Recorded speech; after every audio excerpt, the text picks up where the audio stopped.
So, are you a fan of American comic books? So am I. If you are, you might enjoy the book that I'm about to talk about today. Hello everyone, Britton here, also known as Some Okie Dude, and today I'm going to be covering BAM! The Amazing Adventures of Kavalier and Clay from Michael Chabon. I'll call him Chabon to keep things simple. But yes, today I'm covering The Amazing Adventures of Kavalier and Clay, which I thought was an excellent novel. I already had the suspicion that I would enjoy The Amazing Adventures of Kavalier and Clay, considering that it deals with one of my favorite topics of conversation, which is American comic books. Well, comics in general, but American comics particularly, because, America runs supreme, in my opinion. I was expecting a lot of history and jokes and just factoids and stuff that, a comic book nerd like myself would geek out about, all the history and stuff, because I am interested in the history of comics as much as I am a comic book fan. And there is a lot of that in this book. I'm not saying that it's completely bereft of that. But at the same time, I don't think one needs to necessarily be a huge comic book dork to enjoy The Amazing Adventures of Kavalier and Clay, as it very much stands on its own as a entertaining, funny, and sometimes a touching book on its own merit. This definitely was one of my favorite books this year. I really enjoyed it. Now, considering that I know a lot about the history of American comics and just a lot of the shady stuff that's gone on in American comics, there are a lot of skeletons in the American comic book industry. I was definitely expecting this story to go in a certain direction. I was expecting it to be I don't want to say Citizen Kane, and that's funny that I mentioned that, because Citizen Kane is actually mentioned in this novel. Our main characters actually meet Orson Welles at one point. But I was expecting a sort of rise and fall in the way of Siegel and Schuster, let's say. And there is a little bit of that in the story. But what I was not expecting was the direction that Chabon took with this story. And he went much deeper than just, wow, look at how these evil comic book business people destroy these beautiful things that are made by people who genuinely want to create things. It's more about the nature of escapism and why people want to feel the need to escape into fictional worlds. I mean, it's basically a way better, more complex, and nuanced take on something like Ready Player One. I mean, this book blows Ready Player One right out of the water with its exploration of the nature of escapism and why people want to escape. And it explores in detail why Joe and Sam, the titular Kavalier and Clay, feel the need to escape into the world of comics. But it also explores in this book, it also shows why I love comics in the first place. It's one of those books that really understands comics, and it showcases why I love it. It's because it's a medium where anything is possible, and there's that sense throughout The Amazing Adventures of Kavalier and Clay that captures that feeling that in comics you can do anything you want. And it's just a freeing feeling, and it's hard to explain without experiencing comics, but it definitely captures that feeling, and I really appreciate that. Chabon also has a gift for making you really care about his characters. I love the characters in this.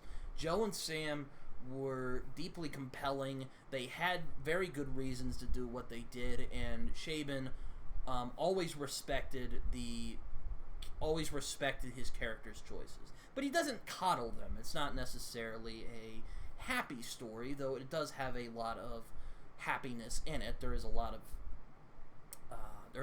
of adventurousness in the tone of this novel. But he's not afraid to punish them either. They go through some really, really horrible stuff as the book goes along. I mean, they deal with racism, they deal with homophobia, they deal with a lot of different stuff that is just horrible, and stuff that was commonplace in the era that they were in. And it really makes you feel for them. It really makes you feel for their plight. Rather it be the romanticism of Joe and Sam's youth, or the harshness that comes from well, what happens when they eventually, when eventually they face hard times, we'll say. I don't want to spoil anything about this novel. I really also enjoy how Chabon, kind of going back to that discussion on the nature of escapism, I really enjoyed how Chabon showcases how their personal trauma, the personal hardships that they've gone through, really inspired them when they were creating their character called the Escapist. And there are even comics of the Escapist. I have not read them. I know of them very much. I mean, I've heard of them. I know of them. I've not read them. And it's definitely, but I really enjoy how Chabon explores their, like, why they created a character called the Escapist. And again, it is very much inspired by the Siegel and Schuster story, because very similarly, Siegel and Schuster were also guys who went through a lot of strife in their lives, even before they created Superman. And they created Superman sort of as a way to, again, escape that. This story is a not so black and white. It's a loose retelling of the Siegel and Schuster story. So you might if you're well versed in comic book history, you might know what happened there. But it's very much similar. I also really enjoyed Chabon's commentary on the Jewish experience. I thought it was deeply compelling, very entertaining, but at the same time very nuanced and touching. It's definitely not like my arch nemesis, Philip Roth, where it just feels kind of neurotic and just whingy. I'm sorry if you don't. I'm sorry if you do like Philip Roth. I never got the appeal of his characters. But Chabon, on the other hand, creates his characters with a lot of humor, a lot of heart, and a lot of really just great character drama. I mean, there's not a lot of I tend to like the more fantastical, shooty stuff. But, it's sometimes good when you have a good story with great characters that you just want to follow. And there's also an exploration in this novel on how Jewish people really created what we know of as modern comics that we know today. I mean, my God, so many Jewish people were integral to comics, such as Stan Lee, Jack Kirby, who Joe actually shares initials with, by the way, Will Eisner, who is mentioned in this, Bob Kane, Harvey Kurtzman, Siegel and Schuster, as I mentioned earlier, were Jewish, William and Max Gaines, the guys who made EC Comics, so many more. There's a lot more, but those guys are definitely the ones who I think of when it comes to the Jewish experience and Jewish comic book creators.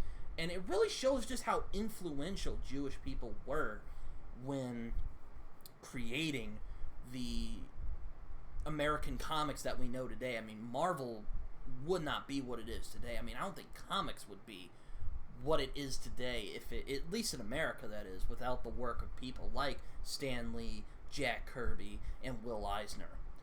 And it also, this book reminded me why I hate Nazis so much, because really, guys, fuck Nazis.